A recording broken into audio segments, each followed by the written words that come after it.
이제 눈으로 주를 배움나이다 라는 제목으로 하나님의 말씀을 전하겠습니다. 저는 계절 중에 녹음이 짙어지는 6월 계절을 참 좋아합니다. 초여름에 활기찬 기운을 느낄 수 있고 또 자주 눈길이 산과 또 바다 또 하늘로 하나님이 지으신 자연 세계로 눈길이 돌아갑니다.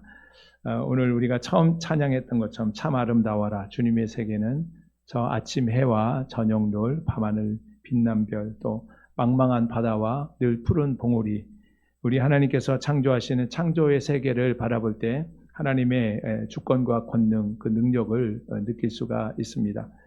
하나님의 주권은 자연 세계뿐만 아니라 또 인간의 모든 삶 가운데 역사하지요. 우리의 삶에 일어나는 고난과 악한 일들을 보면 마치 하나님이 계신가, 하나님이 안 계신 것 같은 하나님의 부재를 느낄 때가 많이 있습니다. 그래서 우리는 살면서 참 하나님께 많은 질문을 던지죠. 왜 하나님 나에게, 왜 우리 가정에 이런 일이 일어났나요? 왜 이런 질병이, 왜 이런 슬픔이 찾아왔습니까? 제가 뭘 그렇게 잘못했죠? 왜 하나님 말씀이 없으신가요? 이렇게 기도해도 왜 응답이 없으십니까? 얼마나 더 기다려야 합니까?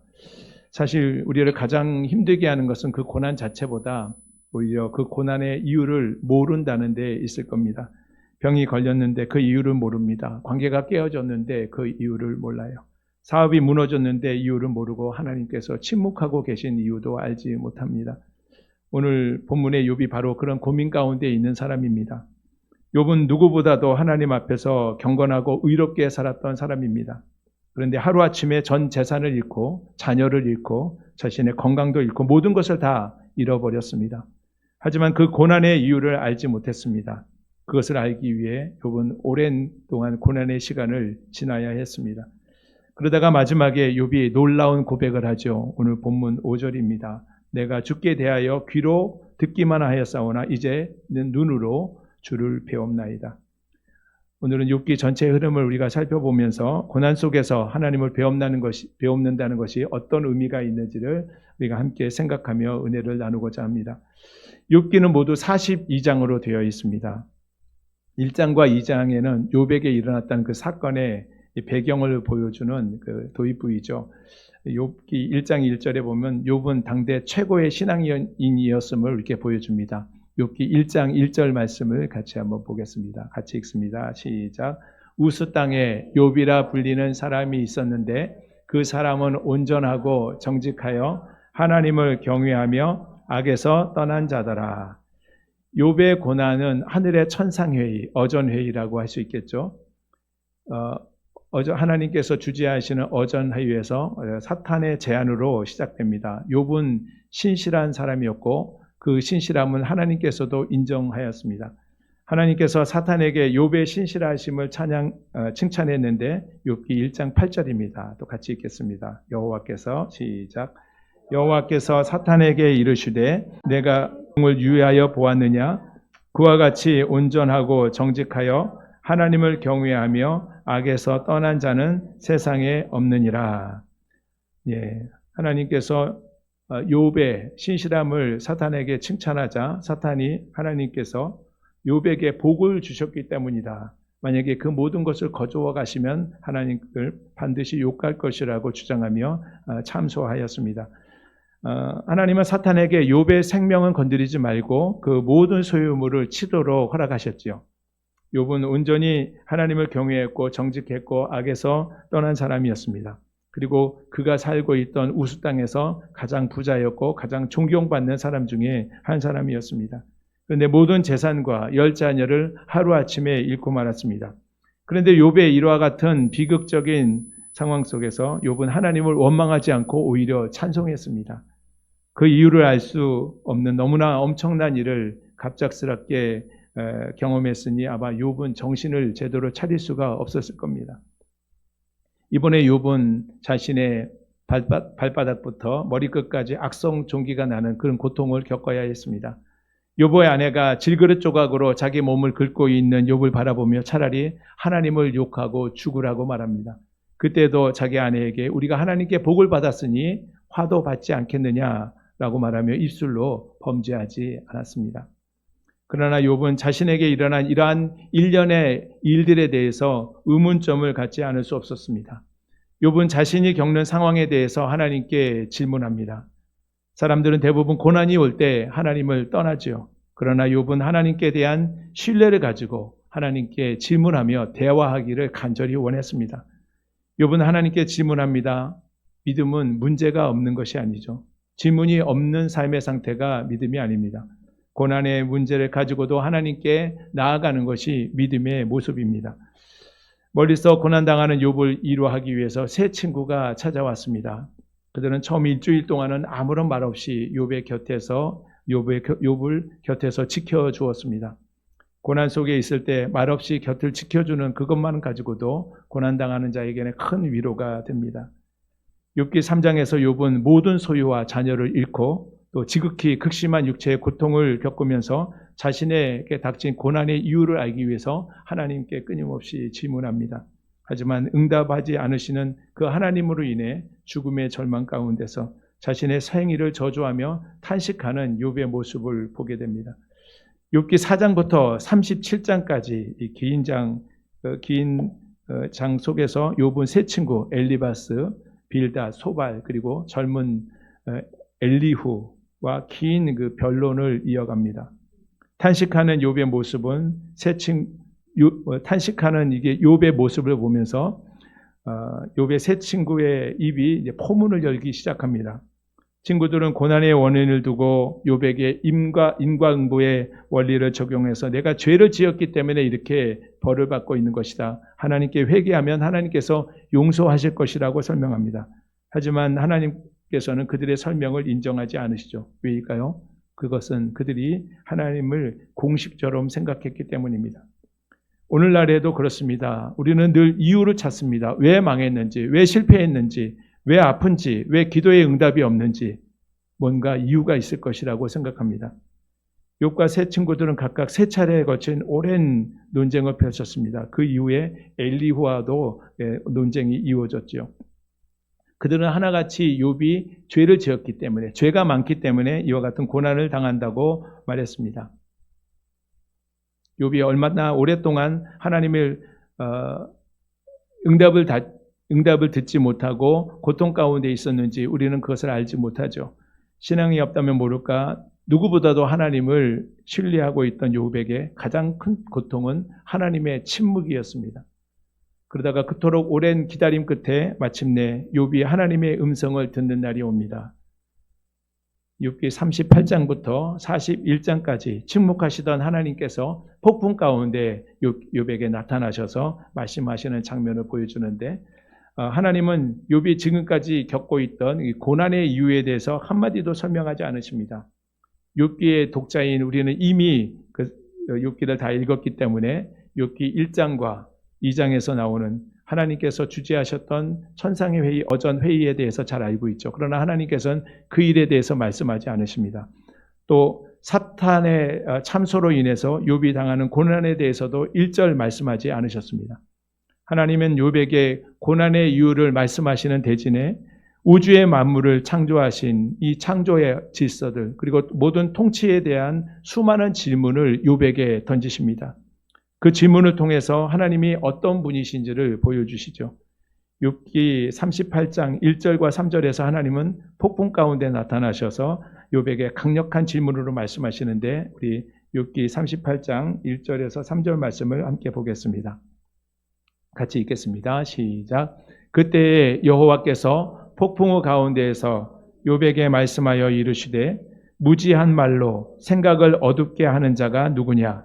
너는 대장부처럼 허리를 묶고 내가 내게 묻는 것을 대답할지니라.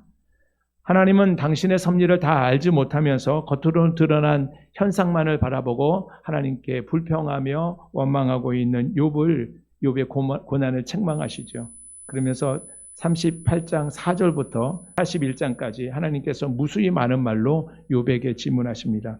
내가 땅에 기초를 놓을 때 내가 어디 있었느냐? 욥은 존재하지도 않았습니다. 누가 바다에 물을 모으며 바다의 경계를 정했느냐? 누가 우주의 별들을 짓고 운행하느냐? 그리고 하나님은 욥에게 하나님께서 창조하시는 창조의 세계를 보여주십니다. 바다를 보여주시고 하늘을 보여주시고 별들을 보여주시고 각종 동물들과 생물들의 생태계를 보여주십니다. 왜 그러셨을까요? 하나님이 지으신 모든 창조 세계는 하나님의 능력과 지혜와 절대 주권을 보여줍니다. 그리고 인간의 한계를 드러내기 때문입니다. 하나님이 욥에게 천지 창조와 또 자연의 질서를 다스리는 권능에 대해서 질문했을 때 땅에 기초를 세우고 바다를 경계를 누가 정했는지 물었을 때 욥은 아무런 대답을 하지 못했죠. 여기서 우리가 하나님을 아는 중요한 신앙의 관점 두 가지를 생각해 볼 수 있습니다. 근대 과학의 아버지라고 불리는 갈릴레이는 인간이 하나님을 알 수 있도록 하나님께서 두 권의 책을 주셨다고 말씀합니다. 그 중에 하나는 자연책이고 하나는 성경책입니다. 먼저 자연책은 하나님이 창조하신 우주의 질서와 만물의 자연 법칙을 볼 수 있고 그 법칙 안에서 창조주 하나님의 존재와 지혜와 신적인 능력을 볼 수가 있습니다. 우리가 아침에 보는 해와 밤하늘의 별들, 또 바다에 일렁이는 파도와 또 계절의 변화, 생명의 신비, 모든 것이 우연이 아니고 모든 것을 주관하시는 창조주 하나님의 솜씨이고 작품임을 드러내줍니다.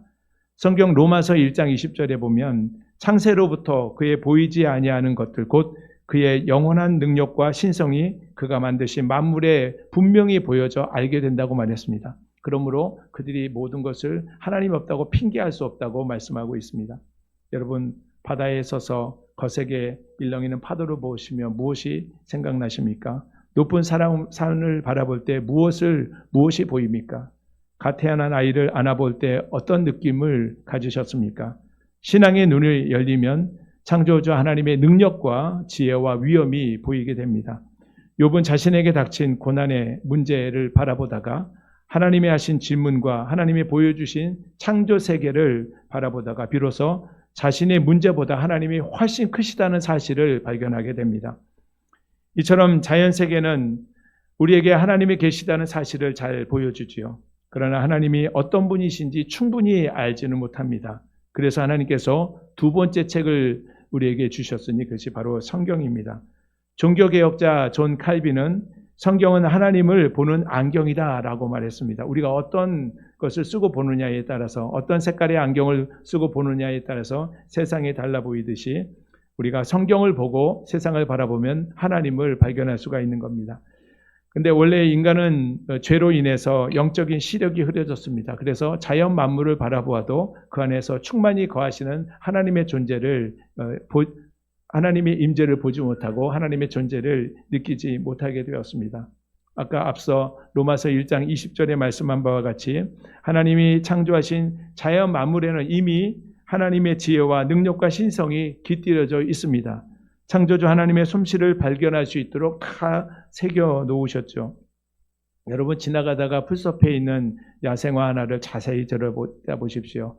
얼마나 그 무늬가 정말 특별한지 하나님의 솜씨를 우리가 볼 수 있고 바람에 흩날리는 들풀의 움직임을 보아도 하나님의 손길과 숨길을 느낄 수 있지 않습니까? 저도 처음부터 이런 관점을 갖게 된 건 아니었습니다. 성경이라는 안경을 쓰고 자연을 바라볼 때 그 속에서 하나님을 볼 수가 있었습니다.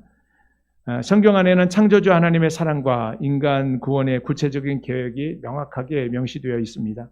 성경은 우리에게 하나님의 창조주이심을, 하나님의 아버지이심을, 하나님의 사랑이심을, 하나님께서 우리의 구원을 위해서 독생자 예수 그리스도를 보내주셨음을 기록하고 있습니다. 성경적인 관점으로 세상을 바라볼 때 우리 일상 속에서도 하나님이 우리와 함께 동행하심을 느낄 수 있고 또 고난 속에서도 하나님의 뜻을 발견할 수가 있습니다. 욥은 오랜 기간 동안 고난 속에서 하나님의 음성을 듣기를 원했고 또 하나님과 대화할 수 있기를 간절히 바랬습니다. 그리고 자신의 무죄함을 하나님 앞에 변론하기를 원했습니다. 드디어 하나님께서 폭풍우 가운데 말씀하시고 창조 세계에 나타난 하나님의 위엄의 일부를 보여주셨습니다. 그리고 욥의 반응을 기다리십니다. 오늘 본문 욥기 42장 1절부터 6절 말씀이 바로 욥이 하나님의 말씀을 듣고 자신의 무지함을 깨닫고 하나님의 절대 주권을 인정하며 하나님께 드리는 새로운 신앙의 고백과 회개에 대한 내용을 담고 있습니다. 먼저 우리 본문 1절과 2절 말씀을 한 번 더 읽겠습니다. 욥이 시작. 욥이 여호와께 대답하여 이르되 주께서는 못하실 일이 없사오며 무슨 계획이든지 못 이루실 일이 없는 줄 아오니. 하나님께 대해서 주께서는 못하실 일이 없고 계획하신 일은 모든 것을 다 하실 수 있는 전능하신 하나님이시라고 고백합니다. 욥이 그랬듯이 인간은 하나님이 하시는 일을 다 알 수가 없습니다. 왜 그렇게 일하시는지도 우리가 모르죠. 그렇다고 해서 하나님께서 그 일을 인간들에게 일일이 다 가르쳐 주셔야 할 의무가 있는 것도 아닙니다. 여러분 집에서 반려동물 키우시는 집사님들 계시는데 키우실 때 반려동물에게 다 물어보고 동의를 구하고 키우십니까? 그렇지 않죠. 이와 같이 하나님께서도 어떤 일을 하실 때 인간에게 동의를 구하거나 일일이 말씀하실 필요와 또 책임을 가지고 있지 않습니다. 로마서 9장 21절에 보면 토기장이가 진흙 한 덩이를 가지고 하나는 귀히 쓸 그릇을 만들고 또 하나는 천이 쓸 그릇을 만들 권한이 있다고 말합니다. 토기장이가 그 쓰임에 따라서 진흙으로 무엇을 만들든지 그것은 토기장이의 권한입니다. 또 만들어진 그 그릇이 토기장이에게 뭐라고 따질 수도 없다는 것이죠. 이와 같이 하나님이 하시는 일에 대한 모든 권리와 권한은 하나님에게 있는 겁니다. 욥은 3절에서 하나님의 주권을 인정하면서 자신이 알지도 못하는 일, 뜻도 모르는 일을 말함으로써 하나님의 공의로움을 가렸다고 이렇게 고백합니다. 오늘 본문 3절 말씀 같이 보겠습니다. 무지한 말로 시작. 무시한 말로 이치를 가리는 자가 누구니이까? 나는 깨닫지도 못한 일을 말하였고 스스로 알 수도 없고 헤아리기도 어려운 일을 말하였나이다. 욥은 전체 그림을 보지 못하고 자기 자신의 입장만을, 자신에게 닥쳐져 있던 상황만을 바라보면서 자기가 불의하게 고난을 당하고 있다고 생각했습니다. 욥기 전체를 보면 욥이 친구들과 계속 변론을 이어가는데 친구들보다 훨씬 많은 말을 했던 욥의 모습을 볼 수 있습니다. 우리 방송 토론회 같은 것을 이렇게 보다 보면 뭔가 이렇게 말을 많이 하면 많이 알고 있는 것처럼 이렇게 느껴지기도 합니다. 또 정확한 것을 말하는 것처럼 주장하는 것처럼 느껴지죠. 그러나 자기 주장만 하다 보면, 객관성을 잃어버리고 자기 주장만 하다 보면 자기 모순에 빠져서 오히려 실언을 하게 되는 그런 모습을 보게 됩니다. 욥도 결국 말을 많이 하다 보니 자신도 깨닫지 못하는 일을 말하고 또 스스로 알 수 없고 헤아릴 수 없는 어려운 말을 했다고 고백하고 있습니다. 욥은 고난을 당하면서 하나님의 선하심과 이 주권을 깨닫게 됩니다. 지금도 하나님의 생각을 다 이해하기는 너무 어렵고 또 깊이 헤아리기도 어렵다고 또 욥은 고백하고 있습니다. 이사야 55장 또 8절과 9절에서 하나님께서 이사야를 통해서 이런 말씀하셨습니다. 이는 내 생각이 너희 생각과 다르며 또 내 길은 너희 길과 다름이라. 여호와의 말씀이니라. 이는 하늘이 땅보다 높음 같이 내 생각은 너희 생각보다 높고 내 길도 너희 길보다 높다. 이렇게 말씀하셨죠. 하나님과 인간의 생각은 차원이 다릅니다. 오늘 본문 4절에서 욥이 이렇게 말하죠. 내가 말하겠사오니 주는 들으시고 내가 주께 묻겠사오니 주여 내게 알게 하옵소서. 지금까지 욥은 계속 하나님께 내가 말하겠사오니 대답해달라고 끊임없이 하나님께 부르짖었습니다. 왜 우리 집에 이런 슬픔이 찾아왔는지, 왜 우리 가족에게 이런 일이 일어났는지, 왜 나에게 이런 질병이 찾아왔는지, 내가 무엇을 잘못했는지, 왜 그렇게 기도해도 응답이 없는지. 그러다가 아까 말씀드렸던 것처럼 욥기 38장부터 41장에서 하나님께서 폭풍우 가운데 욥에게 나타나셔서 많은 질문을 하셨고 창조 세계를 다 보여주심으로 하나님께 대한 더 큰 지혜와 능력이 있다는 사실을 욥이 보고 깨닫게 됩니다.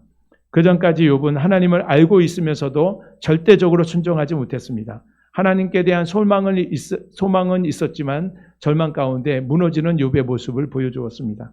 이런 욥의 이중적이고 모순적인 태도는 스스로로 더 깊은 고민과 갈등 가운데 빠지게 했습니다. 그런데 폭풍 가운데 나타나셔서 말씀하시는 하나님을 경험하고 보여주시는 창조 세계를 바라보면서 욥이 말했죠. 내가 말하겠사오니 주께서 들으시고 내가 주께 묻겠사오니 주께서 내게 알게 해달라는 겁니다. 자신의 입장에서만 생각하고 판단했던 이 과거의 모습을 다 내려놓고 하나님의 뜻을 온전히 알기를 원한다는 겸손의 자세로 하나님께 간구하고 있는 이 욥의 모습을 보게 됩니다. 다음 본문 5절입니다. 오늘 이 5절 말씀이 욥기서의 전체의 주제라고 할 수 있는 말씀인데 우리 다 함께 읽어보겠습니다. 시작. 내가 주께 대하여 귀로 듣기만 하였사오나 이제는 눈으로 주를 배옵나이다. 아멘. 욥이 그전까지 하나님을 몰랐던 사람 아니죠. 신앙인이었습니다. 온전하고 정직하여서 하나님을 경외하며 악에서 떠난 자였습니다. 좋은 신앙의 사람이었습니다. 그러나 돌아보니 그때까지 욥의 신앙은 하나님께 대해서 듣는 신앙이었습니다. 종교적인 전통과 사람들의 가르침을 통해서 듣고 배워서 알고 있었던 욥의 신앙의 모습이었습니다. 그러다가 자신에게 닥치는 그 도난을 통해서 눈물로 기도하고 오랜 침묵과 기다림 속에서 귀로만 들었던 하나님을 직접 눈으로 보게 되었다고 고백합니다. 이 말은 하나님을 육안으로 보았다는 뜻이 아니라 욥이 고난을 통해서 하나님의 강력한 임재를 경험하고 하나님을 인격적으로 만나고 알게 되었다는 뜻입니다. 욥은 그가 겪었던 그 엄청난 고난과 시련을 통해서 하나님 보기를 그렇게 열망했습니다. 그래서 그런 과정에 귀로 듣기만 했던 하나님을 경험하게 된 것이죠. 그동안 고난의 시간을 지나며 가졌던 하나님에 대한 이 모든 의심과 오해가 다 사라졌습니다. 하나님의 임재에 대한 경험은 우리의 모든 의심과 고통과 두려움으로부터 우리를 자유하게 할 만큼 크고 놀라운 평안을 우리에게 가져다 줍니다. 또한 욥은 6절에서 하나님의 임재를 경험했을 때 욥은 자신이 티끌과 재를 뒤집어 쓰고 고난 가운데 그 고난을 통해서 드러난 자신의 교만과 의심을 하나님께 회개하는 모습을 보여줍니다. 오늘 말씀을 정리하겠습니다. 하나님은 고난 가운데 있는 욥을 끝까지 욥에게 그 고난의 이유를 말씀해 주지 않으셨습니다. 그런데 욥도 그 고난의 이유를 다 듣지 못했지만 만족했습니다. 왜 그랬습니까? 하나님을 만났기 때문입니다. 사랑하는 성도 여러분, 우리는 모든 고난의 이유를 다 알 수가 없습니다. 왜 이런 병이 찾아왔는지, 왜 이런 슬픔이 내게 찾아왔는지, 왜 이런 아픔을 겪게 되는지 그것을 끝내 다 알 수 없을 수도 있습니다. 그러나 그 고난을 통해서 우리는 하나님을 더 깊이 경험하고 하나님의 임재를 경험할 수 있다면 그 고난을 이유를 아는 것보다 더 하나님과의 만남이 더 큰 은혜가 되는 줄로 믿으시기 바랍니다. 지금도 이해되지 않고 아직도 해결되지 않는 고난의 문제가 남아 있습니까? 하나님은 그 고난을 통해서 우리를 하나님 자신에게로 초청하고 계십니다. 우리 모두가 고난을 통해서 귀로만 듣던 하나님을 눈으로 바라보고 지식으로 알던 하나님을 경험으로 알고 또 전에 들은 하나님을 인격적으로 만나는 깊은 경험이 있기를 축복합니다. 우리 모두에게 경험되는 이 하나님과의 깊은 만남, 그래서 이제 내가 주께 대하여 귀로 듣기만 하였사오나 이제는 눈으로 주를 배옵나이다 라는 고백이 저와 여러분의 입술 가운데서 고백되기를 주님의 이름으로 축복합니다.